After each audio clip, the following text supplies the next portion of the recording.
ਇੱਕ ਥਾਂ ਤੇ ਧੰਨ ਗੁਰੂ ਰਾਮਦਾਸ ਮਹਾਰਾਜ ਨੇ ਬਹੁਤ ਵੱਡੀ ਗੱਲ ਆਖ ਦਿੱਤੀ। ਜਿਨ ਹਰ ਹਿਰਦੈ ਨਾਮ ਨਾ ਬਸਿਓ, ਤਿਨ ਮਾਤ ਕੀਜੈ ਹਰ ਬਾਂਝਾ। ਤਿਨ ਸੁਣੀ ਦੇਹ ਫਿਰੈ ਬਿਨ ਨਾਵੈ, ਓਏ ਖਪ ਖਪ ਮੋਇ ਕਰੰਜਾ। ਸਾਹਿਬ ਸਤਿਗੁਰੂ ਸੱਚੇ ਪਾਤਸ਼ਾਹ ਅਕਾਲ ਪੁਰਖ ਵਾਹਿਗੁਰੂ ਨੂੰ ਨਿਹੋਰਾ ਦਿੰਦੇ ਨੇ ਕਿ ਹੇ ਵਾਹਿਗੁਰੂ, ਜਿਨ੍ਹਾਂ ਦੇ ਹਿਰਦੇ ਵਿੱਚ ਤੇਰਾ ਨਾਮ ਨਹੀਂ ਵਸਿਆ, ਤਿਨ ਮਾਤ ਕੀਜੈ ਹਰ ਬਾਂਝਾ। ਹੇ ਵਾਹਿਗੁਰੂ, ਉਹਨਾਂ ਦੀ ਮਾਂ ਨੂੰ ਹੀ ਬਾਂਝ ਕਰ ਦੇ। ਬਾਂਝ ਉਸ ਇਸਤਰੀ ਨੂੰ ਕਹਿੰਦੇ ਨੇ ਜਿਹੜੀ ਬੱਚੇ ਨੂੰ ਜਨਮ ਨਾ ਦੇਵੇ। ਸਤਿਗੁਰੂ ਕਹਿੰਦੇ ਨੇ ਜਿਸ ਦੇ ਹਿਰਦੇ ਵਿੱਚ ਨਾਮ ਨਹੀਂ ਨਾ ਵਸਿਆ, ਹੇ ਵਾਹਿਗੁਰੂ, ਉਹਨਾਂ ਦੀ ਮਾਂ ਨੂੰ ਹੀ ਬਾਂਝ ਕਰ ਦੇ। ਕਿਉਂ? ਜਦੋਂ ਭਗਤੀ ਤੋਂ ਹੀਣੇ, ਨਾਮ ਤੋਂ ਸਖਣੇ ਮਨੁੱਖ ਸੰਸਾਰ ਦੇ ਵਿੱਚ ਆਉਂਦੇ ਨੇ ਤੇ ਫਿਰ ਉਹ ਪੈੜੇ ਕੰਮ ਕਰਦੇ ਨੇ। ਤੇ ਸਤਿਗੁਰੂ ਮਹਾਰਾਜ ਸੱਚੇ ਪਾਤਸ਼ਾਹ ਨੇ ਇਸ ਲਈ ਵਾਹਿਗੁਰੂ ਦੇ ਚਰਨਾਂ ਦੇ ਵਿੱਚ ਅਰਦਾਸ ਕੀਤੀ ਹੈ। ਤੇ ਜੇ ਮਾਂ ਐਸੇ ਸਾਕਤ ਨੂੰ ਤੇ ਭਗਤੀ ਤੇ ਹੀਣੇ ਮਨੁੱਖ ਨੂੰ ਜਨਮ ਹੀ ਨਹੀਂ ਦੇਵੇਗੀ ਤੇ ਕਮ ਸੇ ਕਮ ਸੰਸਾਰ ਦਾ ਮਾਹੌਲ ਤੇ ਸ਼ਾਂਤ ਰਹਿ ਸਕੇਗਾ। ਇਸੇ ਲਈ ਹਜ਼ੂਰ ਕਹਿੰਦੇ, ਇੱਕ ਪੰਜਾਬੀ ਦੀ ਕਹਾਵਤ ਹੈ, ਮੂਰਖ ਨਾ ਮਰੇ, ਮੂਰਖ ਦੀ ਮਾਂ ਮਰ ਜਾਵੇ। ਕਿਉਂਕਿ ਇੱਕ ਮੂਰਖ ਮਰ ਗਿਆ, ਜੇ ਮਾਂ ਜਿਉਂਦੀ ਹੋਰ ਮੂਰਖ ਜੰਮ ਦਿੰਦੀ ਹੈ। ਇਸੇ ਲਈ ਸਤਿਗੁਰੂ ਕਹਿੰਦੇ ਉਹਦੀਆਂ ਜੜ੍ਹਾਂ ਨੂੰ ਫੜਿਆ, ਤਿਨ ਮਾਤ ਕੀਜੈ ਹਰ ਬਾਂਝਾ। ਜਿਹੜੀ ਸਾਕਤਾਂ ਦੀ ਮਾਂ ਹੀ ਮਰ ਜਾਵੇ ਤੇ ਤਾਂ ਕਿ ਅੱਗੇ ਲਈ ਝੰਜਟ ਹੀ ਮੁੱਕ ਜਾਵੇ, ਨਾ ਕੋਈ ਸਾਕਤ ਪੈਦਾ ਹੋਵੇ ਤੇ ਨਾ ਹੀ ਕੋਈ ਝਗੜਾ, ਕਿਸੇ ਨੂੰ ਨਾ ਤਕਲੀਫ ਹੋਵੇ। ਹਜ਼ੂਰ ਕਹਿੰਦੇ ਨੇ, ਹੇ ਭਾਈ, ਜਿਹੜਾ ਭਗਤੀ ਤੋਂ ਹੀਣਾ ਮਨੁੱਖ ਹੈ ਉਹ ਕਾਹਦੇ ਲਈ ਸੰਸਾਰ ਦੇ ਵਿੱਚ ਆਇਆ? ਪੂਰੇ ਗੁਰ ਕੀ ਸੇਵ ਨਾ ਕੀਨੀ। ਤੇ ਜਿਸ ਬੰਦੇ ਨੇ ਪੂਰੇ ਗੁਰੂ ਦੀ ਆ ਕੇ ਸੇਵਾ ਵੀ ਨਹੀਂ ਕੀਤੀ ਤੇ ਨਾ ਹੀ ਵਾਹਿਗੁਰੂ ਦੀ ਭਗਤੀ ਕੀਤੀ ਹੈ, ਬਿਰਥਾ ਜਨਮ ਗਵਾਇਆ ਉਸਨੇ, ਹੀਰੇ ਵਰਗਾ ਦੁਰਲਭ ਜਨਮ, ਐਵੇਂ ਬਿਅਰਥ ਭੰਗ ਦੇ ਪਾੜੇ ਗਵਾ ਲਿਆ ਹੈ। ਹਜ਼ੂਰ ਆਰੰਭ ਤੋਂ ਫਰਮਾਉਂਦੇ ਨੇ, ਗੁਰਮੁਖ ਕਿਰਪਾ ਕਰੇ ਭਗਤ ਕੀਜੈ। ਇੱਥੇ ਗੁਰਮੁਖ ਦਾ ਅਰਥ ਹੈ ਮੁਖੀ ਗੁਰੂ। ਜੇ ਮੁਖੀ ਗੁਰੂ ਕਿਰਪਾ ਕਰੇ ਬਈ ਤਾਂ ਭਗਤੀ ਕੀਤੀ ਜਾ ਸਕਦੀ ਹੈ। ਬਿਨ ਗੁਰ ਭਗਤ ਨਾ ਹੋਈ, ਬਿਨਾ ਗੁਰੂ ਦੀ ਕਿਰਪਾ ਤੋਂ ਭਗਤੀ ਹੋ ਹੀ ਨਹੀਂ ਸਕਦੀ। ਆਪੇ ਆਪ ਮਿਲਾਏ ਬੂਝੈ, ਤਾਂ ਨਿਰਮਲ ਹੋਵੈ ਸੋਈ। ਸਾਹਿਬ ਸਤਿਗੁਰੂ ਸੱਚੇ ਪਾਤਸ਼ਾਹ ਫਰਮਾਉਂਦੇ ਨੇ, ਭਗਤੀ ਦਾ ਅਸਲੀ ਜਿਹੜਾ ਰਾਜ ਕੀ ਹੈ? ਭਗਤੀ ਕਰਦਿਆਂ ਹੋਇਆਂ ਆਪੇ ਆਪ ਮਿਲਾਏ, ਆਪਣੇ ਆਪੇ ਨੂੰ ਤੇ ਆਪਣੇ ਸ਼ੁੱਧ ਆਪੇ ਦੇ ਨਾਲ ਮਿਲਾ ਦੇਵੇ। ਮਨ ਤੂੰ ਜੋਤ ਸਰੂਪ ਹੈ, ਆਪਣਾ ਮੂਲ ਪਛਾਣ।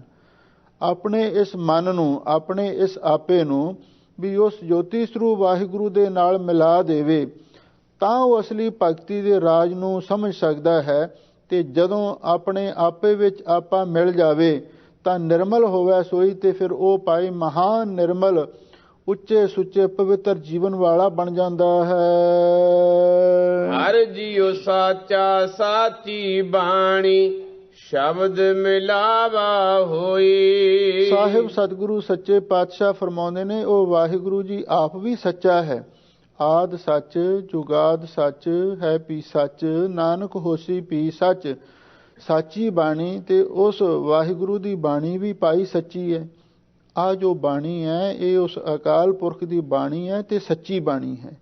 ਸ਼ਬਦ ਮਿਲਾਵਾ ਹੋਈ, ਤੇ ਭਾਈ ਗੁਰੂ ਕੇ ਸ਼ਬਦ ਦੁਆਰਾ ਹੀ ਉਸ ਵਾਹਿਗੁਰੂ ਪਰਮੇਸ਼ਰ ਦੇ ਨਾਲ ਮਿਲਾਪ ਹੁੰਦਾ ਹੈ। ਭਾਈ ਰੇ ਭਗਤ ਹੀਣ ਕਾਹੇ ਜਗ ਆਇਆ, ਪੂਰੇ ਗੁਰ ਕੀ ਸੇਵ ਨ ਕੀਨੀ, ਬਿਰਥਾ ਜਨਮ ਗਵਾਇਆ ਰਹਾਉ।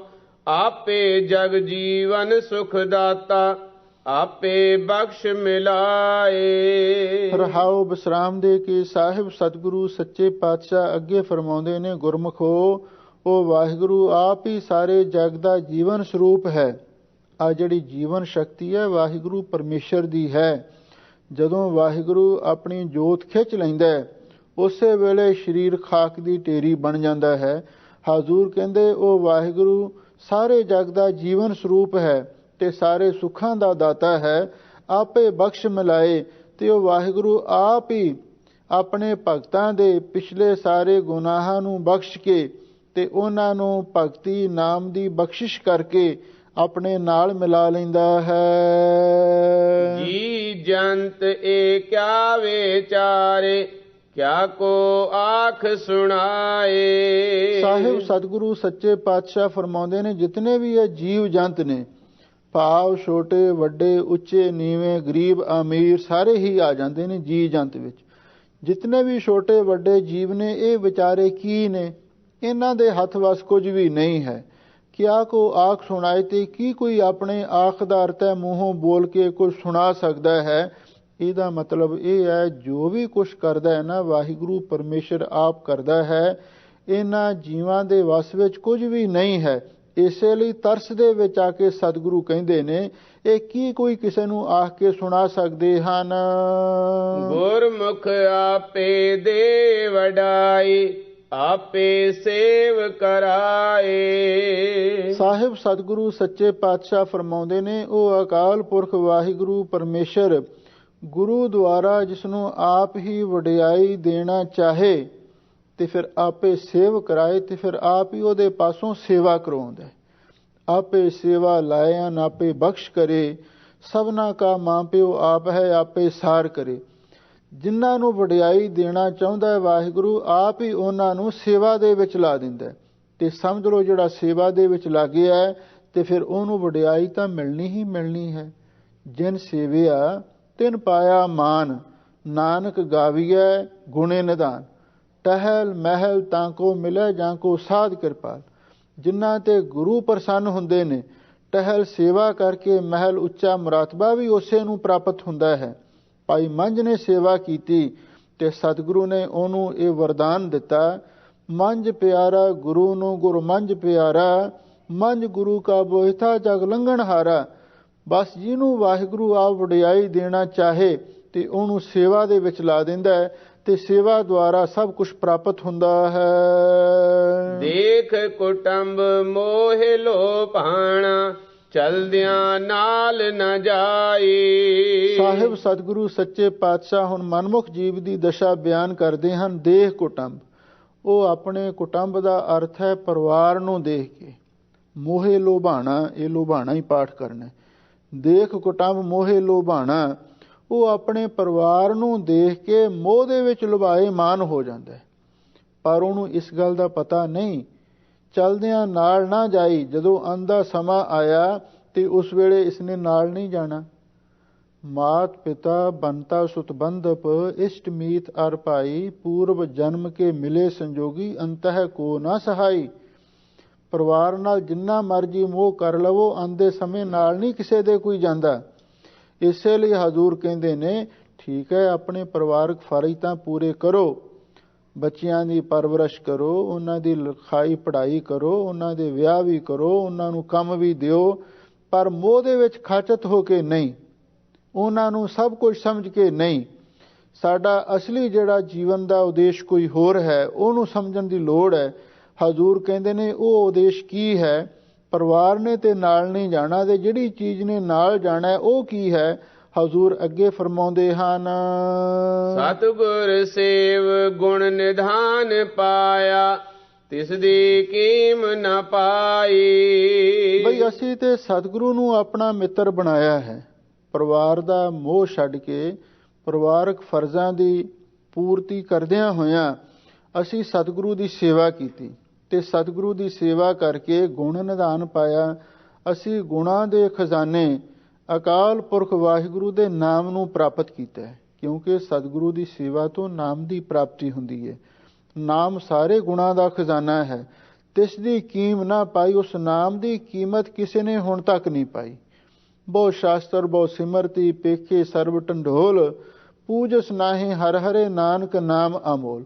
ਨਾਮ ਦੁਆਰਾ ਕਿੰਨੇ ਭਗਤਾਂ ਦਾ ਉਧਾਰ ਹੋਇਆ, ਕੋਈ ਗਿਣਤੀ ਨਹੀਂ ਕਰ ਸਕਦਾ। ਇਸ ਲਈ ਨਾਮ ਦੀ ਵੀ ਕੀਮਤ ਨਹੀਂ ਕਿਸੇ ਪਾਸੋਂ ਪਾਈ ਜਾ ਸਕੀ। ਹਰ ਪ੍ਰਭ ਸਖਾ ਮੀਤ ਪ੍ਰਭ ਮੇਰਾ, ਅੰਤੇ ਹੋਏ ਸਖਾਈ। ਸਾਹਿਬ ਸਤਿਗੁਰੂ ਸੱਚੇ ਪਾਤਸ਼ਾਹ ਫਰਮਾਉਂਦੇ ਨੇ, ਭਾਈ ਅਸਲੀ ਉਹ ਅਕਾਲ ਪੁਰਖ ਵਾਹਿਗੁਰੂ ਪਰਮੇਸ਼ਰ ਹੀ ਸਖਾ ਇਸ ਦੁਨੀਆ ਦਾ ਸਾਡਾ ਪਿਆਰਾ ਹੈ, ਤੇ ਉਹੀ ਭਾਈ ਅਕਾਲ ਪੁਰਖ ਵਾਹਿਗੁਰੂ ਪਰਮੇਸ਼ਰ ਸਾਡਾ ਪਰਲੋਕ ਦਾ ਮਿੱਤਰ ਹੈ।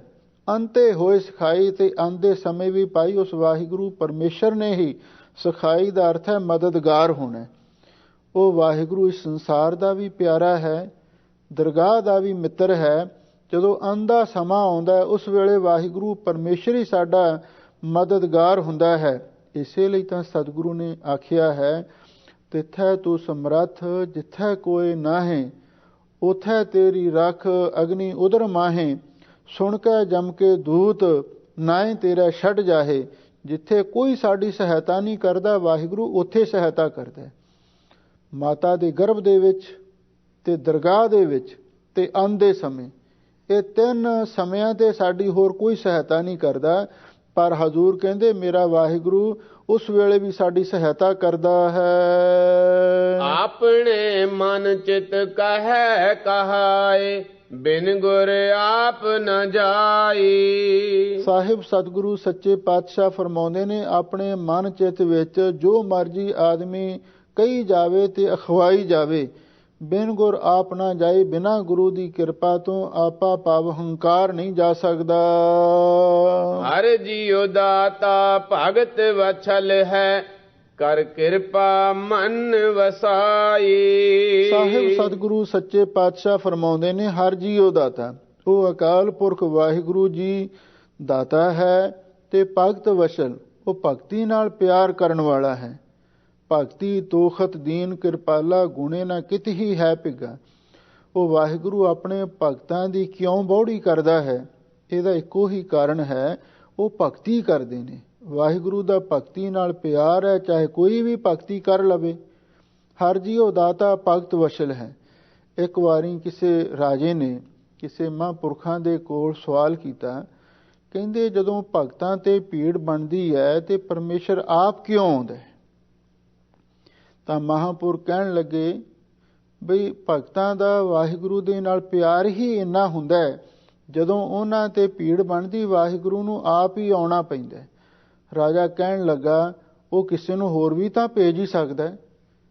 ਜਦੋਂ ਇਹ ਗੱਲ ਆਖੀ, ਮਹਾਂਪੁਰਖ ਕਹਿਣ ਲੱਗੀ, ਅੱਛਾ ਕੁਝ ਸਮਾਂ ਇੰਤਜ਼ਾਰ ਕਰੋ, ਇਸ ਦਾ ਜਵਾਬ ਮਿਲ ਜਾਵੇਗਾ। ਮਹਾਂਪੁਰਖ ਇੱਕ ਕਾਰੀਗਰ ਕੋਲ ਚਲੇ ਗਏ ਤੇ ਉਸ ਨੂੰ ਰਾਜੇ ਦੇ ਪੁੱਤਰ ਦੀ ਜੋ ਸਾਲਕ ਦਾ ਮਸਾਂ ਹੋਵੇਗਾ ਉਹਦੀ ਤਸਵੀਰ ਦਿਖਾਈ ਤੇ ਉਹਨੂੰ ਕਹਿਣ ਲੱਗੇ, ਇਹੋ ਜਿਹਾ ਇੱਕ ਲੱਕੜ ਦਾ ਬੱਚਾ ਖਿਡੌਣਾ ਬਣਾ ਕੇ ਸਾਨੂੰ ਦੇ। ਔਰ ਉਹ ਕਾਰੀਗਰ ਨੇ ਤਿਆਰ ਕਰ ਦਿੱਤਾ। ਉਹਦੀ ਸ਼ਕਲੋ ਸੂਰਤ ਬਿਲਕੁਲ ਰਾਜੇ ਦੇ ਪੁੱਤਰ ਵਰਗੀ ਬਣਾਈ। ਮਹਾਂਪੁਰਖਾਂ ਨੇ ਸਾਰੀ ਸਕੀਮ ਜਿਵੇਂ ਬਣਾਈ, ਰਾਜੇ ਨੇ ਇੱਕ ਦਿਨ ਸਰੋਵਰ ਦੇ ਕਿਨਾਰੇ ਆਪਣੀ ਸਭਾ ਲਾਈ। ਬਹੁਤ ਸਾਰੇ ਅਹਿਲਕਾਰ, ਫੌਜੀ ਜਰਨੈਲ ਤੇ ਹੋਰ ਵੀ ਅਧਿਕਾਰੀ ਕਰਮਚਾਰੀ ਬੈਠੇ ਨੇ ਤੇ ਇੱਕ ਨੌਕਰ ਨੂੰ ਮਹਾਂਪੁਰਖਾਂ ਨੇ ਖਿਡੌਣਾ ਦਿੱਤਾ ਤੇ ਉਹਨੂੰ ਕਹਿਣ ਲੱਗੇ, ਜਦੋਂ ਅਸੀਂ ਰਾਜੇ ਦੇ ਸਾਹਮਣੇ ਹੋਵਾਂਗੇ ਤੇ ਇਹ ਲਿਆ ਕੇ ਸਾਨੂੰ ਪਕੜਾ ਦੇਵੀਂ। ਉਹ ਕਹਿਣ ਲੱਗਾ, ਮਹਾਰਾਜ ਸਤ ਬਚਨ। ਉਸ ਰਾਜੇ ਦੇ ਨੌਕਰ ਨੇ, ਜਿਹੜਾ ਰਾਜੇ ਦੇ ਪੁੱਤਰ ਨੂੰ ਖਿਡਾਉਂਦਾ ਵੀ ਸੀ, ਉਹ ਨਕਲੀ ਖਿਡੌਣਾ ਲਿਆ ਕੇ ਮਹਾਂਪੁਰਖਾਂ ਨੂੰ ਦੇ ਦਿੱਤਾ ਤੇ ਮਹਾਂਪੁਰਖਾਂ ਨੇ ਕੁਝ ਦੇਰ ਉਸ ਖਿਡੌਣੇ ਨੂੰ ਆਪਣੇ ਹੱਥਾਂ ਵਿੱਚ ਚੁੱਕਿਆ, ਉਸ ਨੂੰ ਲਾਡ ਲਡਾਇਆ ਤੇ ਰਾਜੇ ਨੇ ਦੂਰੋਂ ਵੇਖਿਆ ਵੀ ਅੱਜ ਤਾਂ ਮੇਰੇ ਪੁੱਤਰ ਦੇ ਵੱਡੇ ਭਾਗ ਨੇ ਕਿ ਮਹਾਂਪੁਰਖਾਂ ਨੇ ਮੇਰੇ ਪੁੱਤਰ ਨੂੰ ਚੁੱਕਿਆ ਹੋਇਆ ਅਸੀਸ ਦੇ ਰਹੇ ਨੇ। ਪਰ ਉਹਨੂੰ ਕੀ ਪਤਾ ਸੀ ਕਿ ਮਹਾਂਪੁਰਖ ਕੀ ਕੌਤਕ ਵਰਤਾ ਰਹੇ ਨੇ। ਆਖੀਰ ਜਦੋਂ ਰਾਜੇ ਦਾ ਪੂਰਾ ਧਿਆਨ ਬੈਠਿਆਂ ਬੈਠਿਆਂ ਉਸ ਖਿਡੌਣੇ ਪੁੱਤਰ ਵੱਲ ਲੱਗਿਆ ਤੇ ਮਹਾਂਪੁਰਖਾਂ ਨੇ ਅਚਾਨਕ ਉਹ ਜਿਹੜਾ ਖਿਡੌਣਾ ਸੀ ਉਸ ਨੂੰ ਸਰੋਵਰ ਵਿੱਚ ਸੁੱਟ ਦਿੱਤਾ। ਤੇ ਹੁਣ ਰਾਜੇ ਨੂੰ ਇਸ ਗੱਲ ਦਾ ਭੁਲੇਖਾ ਸੀ ਵੀ ਮੇਰਾ ਹੀ ਸ਼ਾਇਦ ਬੇਟਾ, ਮੇਰਾ ਹੀ ਪੁੱਤਰ ਮਹਾਂਪੁਰਖਾਂ ਨੇ ਚੁੱਕਿਆ ਹੋਇਆ ਤੇ ਉਸ ਨੇ ਕਿਸੇ ਗੱਲ ਦੀ ਪਰਵਾਹ ਨਾ ਕੀਤੀ। ਸਭਾ ਦੇ ਵਿੱਚੋਂ ਉੱਠ ਕੇ ਜਿਉਂ ਦੌੜਿਆ, ਸਣੇ ਕੱਪੜੇ ਜਾ ਕੇ ਸਰੋਵਰ ਵਿੱਚ ਛਾਲ ਮਾਰ ਦਿੱਤੀ ਤੇ ਜਦੋਂ ਜਾ ਕੇ ਹੱਥ ਪਾਇਆ ਤੇ ਨਕਲੀ ਖਿਡੌਣਾ ਹੱਥ ਲੱਗਿਆ ਤੇ ਮਹਾਂਪੁਰਖ ਬੜੇ ਹੱਸੇ, ਹੋਰ ਵੀ ਲੋਕ ਹੱਸੇ। ਰਾਜਾ ਬੜਾ ਸ਼ਰਮਿੰਦਾ ਹੋਇਆ, ਕਹਿਣ ਲੱਗਾ, ਮਹਾਂਪੁਰਖੋ ਤੁਸੀਂ ਇਹ ਕੀ ਕੌਤਕ ਵਰਤਾਇਆ? ਕੀ ਤੁਸੀਂ ਇਹ ਡਰਾਮਾ ਕੀਤਾ ਹੈ? ਮਹਾਂਪੁਰਖ ਕਹਿਣ ਲੱਗੇ, ਰਾਜਾ ਤੇਰੀ ਗੱਲ ਦਾ ਜਵਾਬ ਜੋ ਦੇਣਾ ਸੀ। ਤੂੰ ਇਹ ਗੱਲ ਆਖੀ ਸੀ ਬਈ ਜਦੋਂ ਭਗਤਾਂ ਤੇ ਭੀੜ ਬਣਦੀ ਹੈ ਵਾਹਿਗੁਰੂ ਆਪ ਕਿਉਂ ਆਉਂਦਾ, ਆਪਣੇ ਕਿਸੇ ਸੇਵਾਦਾਰ ਨੂੰ ਕਿਉਂ ਨਹੀਂ ਘੱਲ ਦਿੰਦਾ?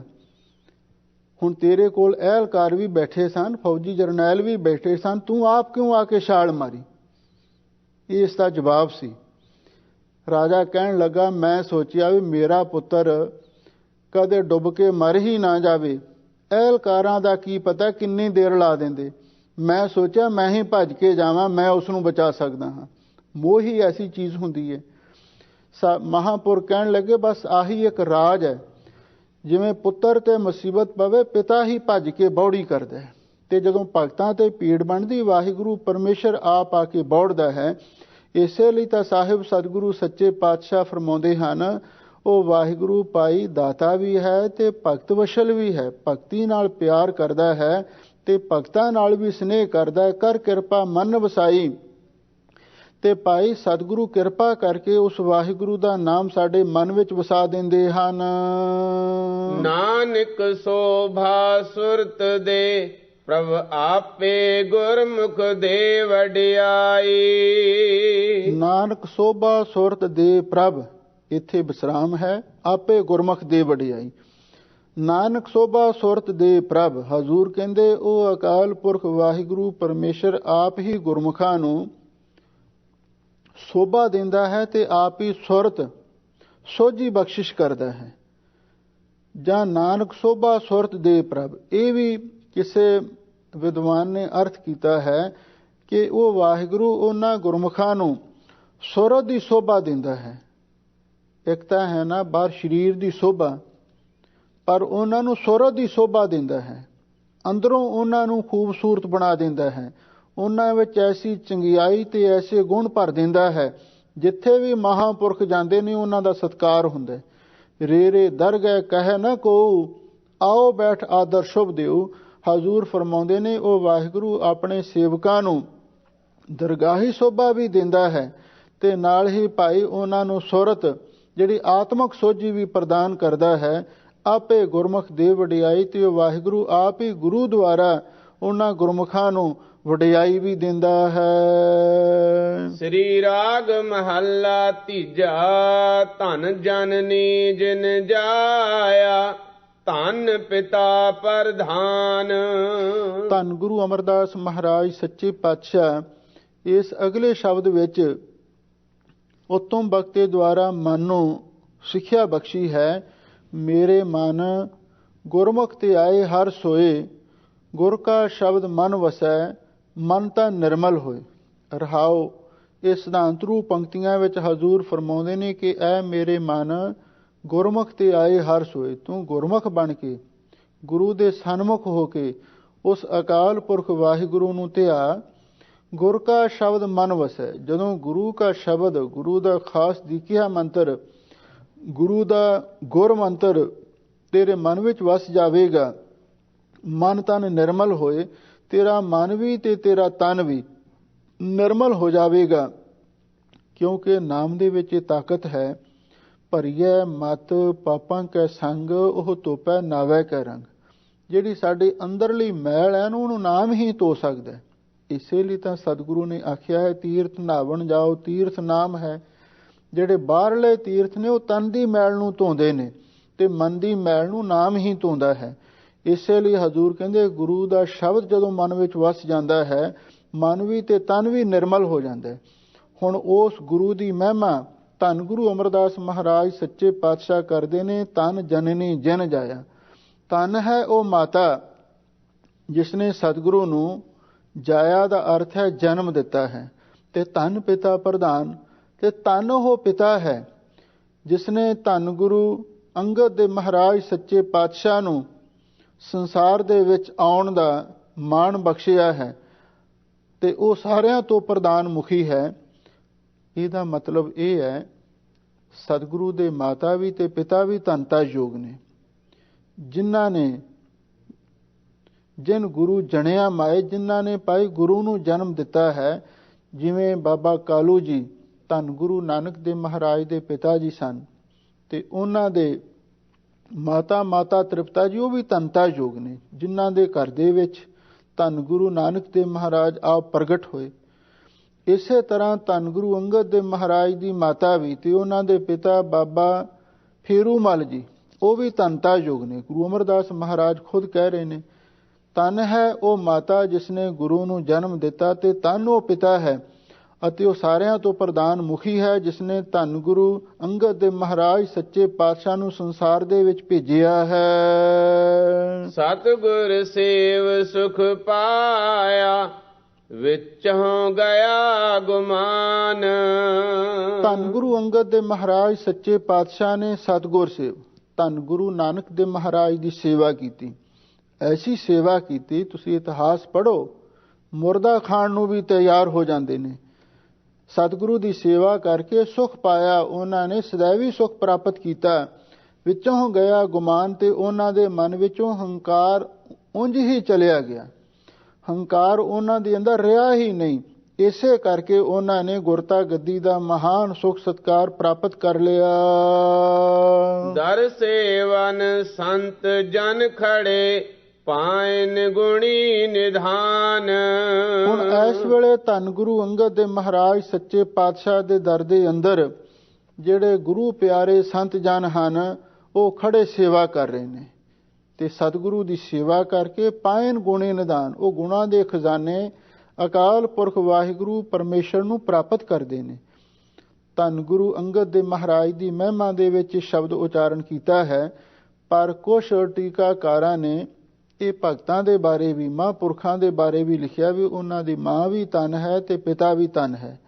ਪਰ ਅੱਗੇ ਜਾ ਕੇ ਜਿਹੜੀ ਇਹ ਪੰਕਤੀ ਹੈ ਨਾ, ਦਰ ਸੇਵਨ ਸੰਤ ਜਨ ਖੜੇ, ਵੀ ਇਹ ਗੁਰੂ ਦਾ ਦਰ ਹੈ ਜਿੱਥੇ ਸੰਤ ਮਹਾਂਪੁਰਖ ਖੜੇ ਗੁਰੂ ਘਰ ਦੀ ਸੇਵਾ ਕਰਦੇ ਨੇ। ਹੁਣ ਸੰਤ ਦੇ ਅੱਗੇ ਸੰਤ ਕੋਈ ਸੇਵਾ ਨਹੀਂ ਕਰਦਾ, ਗੁਰੂ ਘਰ ਦੇ ਵਿੱਚ ਸਾਰੇ ਸੰਤ ਖੜੇ ਸੇਵਾ ਕਰਦੇ ਨੇ, ਤੇ ਅੱਗੇ ਗੁਰੂ ਦੀ ਕਿਰਪਾ ਦੁਆਰਾ ਗੁਣੀ ਨਿਧਾਨ ਵਾਹਿਗੁਰੂ ਨੂੰ ਪ੍ਰਾਪਤ ਕਰਦੇ ਹਨ। ਮੇਰੇ ਮਨ ਗੁਰਮੁਖ ਧਿਆਏ ਹਰਿ ਸੋਏ, ਗੁਰ ਕਾ ਸ਼ਬਦ ਮਨ ਵਸੈ, ਮਨ ਤਨ ਨਿਰਮਲ ਹੋਏ ਰਹਾਉ। ਕਰ ਕਿਰਪਾ ਘਰ ਆਇਆ, ਆਪੇ ਮਿਲਿਆ ਆਏ। ਰਹਾਉ ਵਿਸਰਾਮ ਦੇ ਕੇ ਸਾਹਿਬ ਸਤਿਗੁਰੂ ਸੱਚੇ ਪਾਤਸ਼ਾਹ ਦੇ ਚਰਨਾਂ ਵਿੱਚ ਗੁਰਸਿੱਖਾਂ ਨੇ ਬੇਨਤੀ ਕੀਤੀ। ਕਹਿੰਦੇ, ਮਹਾਰਾਜ ਦੱਸੋ ਉਹ ਵਾਹਿਗੁਰੂ ਪਰਮੇਸ਼ਰ ਕਿਵੇਂ ਉਹਨਾਂ ਨੂੰ ਮਿਲਿਆ? ਤਾਂ ਸਾਹਿਬ ਸਤਿਗੁਰੂ ਸੱਚੇ ਪਾਤਸ਼ਾਹ ਫਰਮਾਉਂਦੇ ਨੇ, ਕਰ ਕਿਰਪਾ ਕਰ ਆਇਆ। ਉਹ ਵਾਹਿਗੁਰੂ ਆਪ ਹੀ ਕਿਰਪਾ ਕਰਕੇ ਉਹਨਾਂ ਗੁਰਮੁਖਾਂ ਦੇ ਘਰ ਵਿੱਚ ਆ ਗਿਆ। ਆਪੇ ਮਿਲਿਆ ਆਏ, ਕੋਈ ਉਸ ਨੂੰ ਜਾ ਕੇ ਤਾਂ ਮਿਲ ਹੀ ਨਹੀਂ ਸਕਦਾ। ਆਪੇ ਮਿਲੇ ਆਏ, ਜਿਸ ਨੂੰ ਉਹ ਮਿਲਿਆ ਹੈ ਆਪ ਆ ਕੇ ਮਿਲਿਆ। ਇਹ ਵੀ ਇੱਕ ਬਹੁਤ ਵੱਡੀ, ਇੱਕ ਡੂੰਘੀ ਗੱਲ ਗੁਰੂ ਮਹਾਰਾਜ ਸੱਚੇ ਪਾਤਸ਼ਾਹ ਨੇ ਸਾਨੂੰ ਸਮਝਾਈ ਹੈ। ਅਸੀਂ ਯਤਨ ਇਹ ਕਰਦੇ ਹਾਂ ਵੀ ਅਸੀਂ ਕਿਧਰੇ ਜਾ ਕੇ ਵਾਹਿਗੁਰੂ ਪਰਮੇਸ਼ਰ ਨੂੰ ਲੱਭ ਲਈਏ। ਸਾਡੀ ਭੱਜ ਦੌੜ ਇਸੇ ਤਰ੍ਹਾਂ ਦੀ ਹੈ ਵੀ ਅਸੀਂ ਰੱਬ ਨੂੰ ਮਿਲਣਾ। ਪਰ ਸਾਹਿਬ ਸਤਿਗੁਰੂ ਸੱਚੇ ਪਾਤਸ਼ਾਹ ਕਹਿੰਦੇ, ਬਾਹਰ ਜਿੱਥੇ ਮਰਜੀ ਭੱਜ ਲਓ, ਕਿਧਰੇ ਵੀ ਤੁਹਾਨੂੰ ਰੱਬ ਨਹੀਂ ਮਿਲ ਸਕਦਾ। ਹਾਂ, ਜਦੋਂ ਗੁਰੂ ਦੀ ਸੇਵਾ ਕਰੋਗੇ, ਗੁਰੂ ਦੀ ਰਹਿਮਤ ਦੇ ਪਾਤਰ ਬਣੋਗੇ, ਤੇ ਫਿਰ ਕਰ ਕਿਰਪਾ ਕਰੇ ਆਇਆ, ਉਹਨੇ ਆਪ ਹੀ ਤੁਹਾਡੇ ਘਰ ਵਿੱਚ ਆ ਜਾਣਾ। ਸਾਡੇ ਇੱਕ ਸਮਾਜ ਦੇ ਵਿੱਚ ਰੀਤ ਹੈ, ਹੁਣ ਤੇ ਕੁਛ ਰੀਤਾਂ ਬਦਲ ਵੀ ਰਹੀਆਂ ਨੇ, ਬਈ ਜਦੋਂ ਆਪਾਂ ਕਿਸੇ ਵੀ ਬੱਚੀ ਦਾ ਵਿਆਹ ਕਰਨਾ ਹੁੰਦਾ ਹੈ ਤੇ ਉਸ ਵੇਲੇ ਆਪਣੇ ਘਰ ਨੂੰ ਸਵਾਰ ਕੇ ਵਿਆਹ ਦੀਆਂ ਤਿਆਰੀਆਂ ਆਰੰਭ ਕਰ ਦਿੱਤੀਆਂ ਜਾਂਦੀਆਂ ਨੇ। ਤੇ ਫਿਰ ਕੀ ਹੁੰਦਾ ਹੈ, ਜਦੋਂ ਵਿਆਹ ਦਾ ਦਿਨ ਆ ਜਾਂਦਾ ਹੈ ਤੇ ਲਾੜਾ ਆਪ ਚੱਲ ਕੇ ਘਰ ਦੇ ਵਿੱਚ ਆਉਂਦਾ। ਲੜਕੀ ਨਹੀਂ ਜਾਂਦੀ, ਲਾੜਾ ਆਪ ਚੱਲ ਕੇ ਘਰ ਦੇ ਵਿੱਚ ਆਉਂਦਾ ਤੇ ਉਸ ਲੜਕੀ ਨੂੰ ਪਰਣਾ ਕੇ ਵਿਆਹ ਕੇ ਆਪਣੇ ਘਰ ਲੈ ਜਾਂਦਾ। ਇਹ ਸਾਡੀ ਪੁਰਾਣੀ ਰੀਤ ਹੈ। ਹੁਣ ਤੇ ਭਾਵੇਂ ਕਈ ਗੱਲਾਂ ਬਦਲੀ ਜਾ ਰਹੀਆਂ ਨੇ। ਇਸੇ ਤਰ੍ਹਾਂ ਉਸ ਰੀਤ ਦੇ ਮੁਤਾਬਕ ਸਤਿਗੁਰੂ ਮਹਾਰਾਜ ਸੱਚੇ ਪਾਤਸ਼ਾਹ ਨੇ ਜੀਵ ਨੂੰ ਇੱਕ ਇਸਤਰੀ ਦੇ ਰੂਪਕ ਦੇ ਵਿੱਚ ਬਿਆਨ ਕੀਤਾ ਹੈ ਤੇ ਅਕਾਲ ਪੁਰਖ ਨੂੰ ਪਤੀ ਦੇ ਰੂਪਕ ਦੇ ਵਿੱਚ ਵਰਣਨ ਕੀਤਾ। ਹਜ਼ੂਰ ਕਹਿੰਦੇ, ਜਿਵੇਂ ਲੜਕੀ ਆਪ ਨਹੀਂ ਪਤੀ ਦੇ ਘਰ ਪਹਿਲਾਂ ਜਾ ਸਕਦੀ, ਪਹਿਲਾਂ ਪਤੀ ਆਉਂਦਾ, ਇਸੇ ਤਰ੍ਹਾਂ ਕਰ ਕਿਰਪਾ ਕਰੇ ਆਇਆ। ਉਹ ਵਾਹਿਗੁਰੂ ਆਪ ਕਿਰਪਾ ਕਰਕੇ ਜੀਵ ਰੂਪ ਇਸਤਰੀ ਦੇ ਘਰ ਦੇ ਵਿੱਚ ਆਇਆ, ਪਾਵਿਸ ਦੇ ਹਿਰਦੇ ਵਿੱਚ ਪ੍ਰਗਟ ਹੋਇਆ। ਉਹ ਆਪ ਆ ਕੇ ਮਿਲਿਆ, ਕੋਈ ਉਸ ਨੂੰ ਜਾ ਕੇ ਨਹੀਂ ਮਿਲ ਸਕਦਾ, ਤੇ ਫਿਰ ਉਹ ਆਪਣੇ ਘਰ ਲੈ ਜਾਂਦਾ ਹੈ। ਗੁਰ ਸ਼ਬਦੀ ਸਾਲਾਹੀ ਹੈ, ਰੰਗੇ ਸਹਿਜ ਸੁਭਾਏ। ਸਾਹਿਬ ਸਤਿਗੁਰੂ ਸੱਚੇ ਪਾਤਸ਼ਾਹ ਫਰਮਾਉਂਦੇ ਨੇ, ਭਾਈ ਗੁਰੂ ਕੇ ਸ਼ਬਦਾਂ ਦੁਆਰਾ ਇਹ ਨਹੀਂ ਹੈ ਵੀ ਕੱਚੀ ਬਾਣੀ ਦੁਆਰਾ ਜਾਂ ਆਪਣੀ ਕੋਈ ਹੋਰ ਰਚਨਾ ਦੁਆਰਾ, ਗੁਰੂ ਕੇ ਸ਼ਬਦ ਦੁਆਰਾ, ਬਾਣੀ ਦੁਆਰਾ ਵਾਹਿਗੁਰੂ ਨੂੰ ਸਲਾਹੀਏ।